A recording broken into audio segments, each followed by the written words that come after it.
Stéphane Bern et Mathieu Noël. Historiquement vôtre. Depuis qu'ils ont découvert que l'amiante... Mais qu'est-ce qui se passe là ensuite? On a mangé la même chose hier, Alors attends. sans se concerter. Il y a Là, des ponts, il y a des ponts c'est qui magnifique. se font. Là. Vous êtes en train de vous draguer là en studio. Ah, C'est non, clair. mais je On a montre mangé la mon- même mon chose. omelette.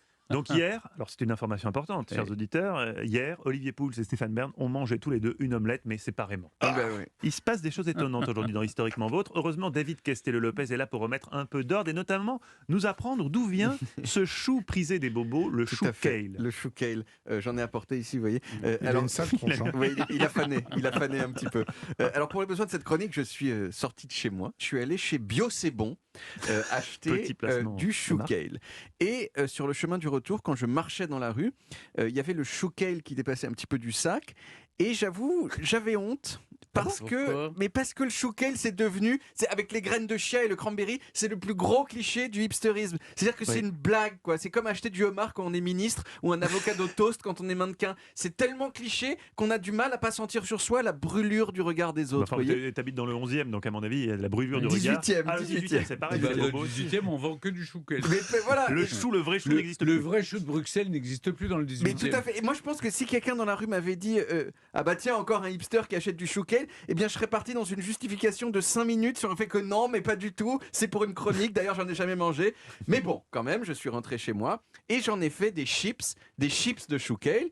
Assez facile à faire. Hein. Peut-être je pourrais me tourner vers Olivier Pouls, mais en gros, on met de l'huile d'olive dessus, un peu de sel, et puis on met ça au four 15 minutes et ça fait des chips. Ça croustille. Et voilà, ça croustille, c'est super bien. Chips que j'ai ensuite mangés et qui m'ont semblé vraiment avoir le goût de la bonne santé. C'est-à-dire que c'est bon, mais quand même c'est un peu exigeant, c'est un peu amer. Et donc on se dit que puisque c'est pas tout à fait agréable, c'est sans doute que ça doit être par ailleurs bon Oui, pour la santé. C'est le même principe avec certaines eaux minérales, notamment Tout à la fait. Contrex. Tout à fait, la Contrex ou la EPA. Bon alors, déjà, c'est quoi le chou kale par rapport au chou pas kale? Ah oui.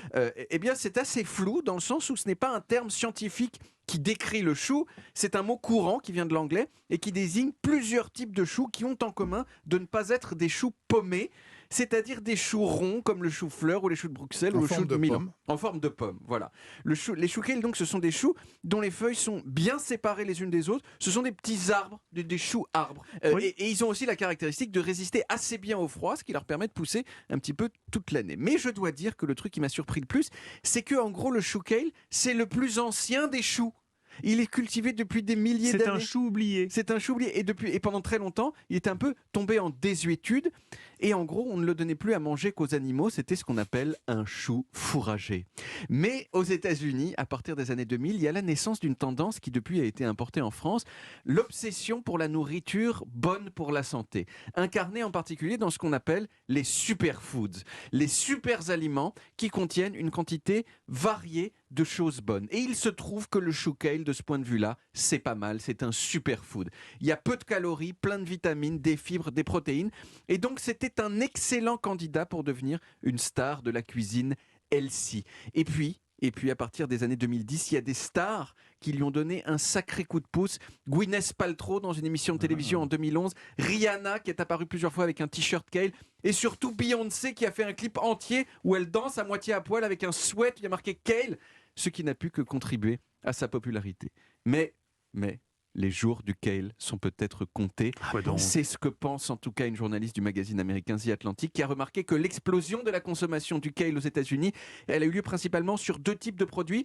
Un, sur les produits où le goût du kale est largement masqué, comme les sauces pour les pâtes. Et deux, surtout, dans la nourriture pour bébés.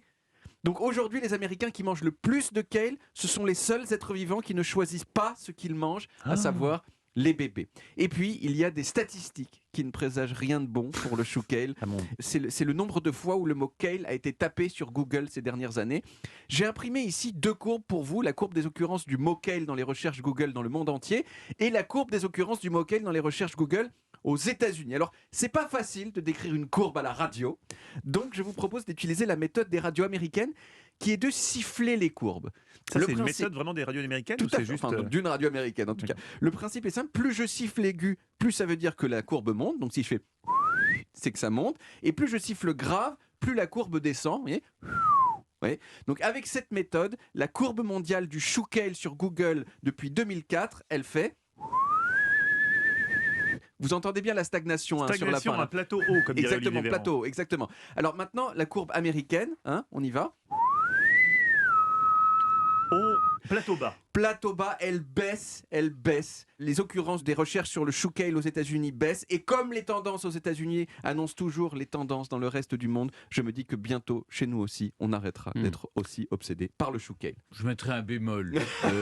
C'est que Si je peux me permettre. si vous recherchez un chou kale, c'est pas sur Internet, il faut aller le chercher. C'est plutôt chez votre primeur.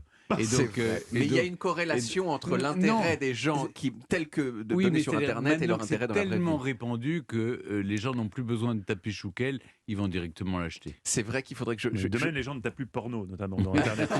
Tout le monde sait ce que c'est, on n'a plus besoin de taper, par exemple, porno. C'est vrai. En tout cas, merci David, on retrouve les origines, c'est passionnant sur le C'était chouquel. passionnant, moi c'est la première fois qu'on En me siffle une podcast courbe. sur Et je pense toutes pas qu'il les siffle applis des audio. courbes d'ailleurs, à mon avis. Non, lui. non, non, il siffle beaucoup. Il siffle Et beaucoup, sur le toutes sortes de site choses. europe1.fr.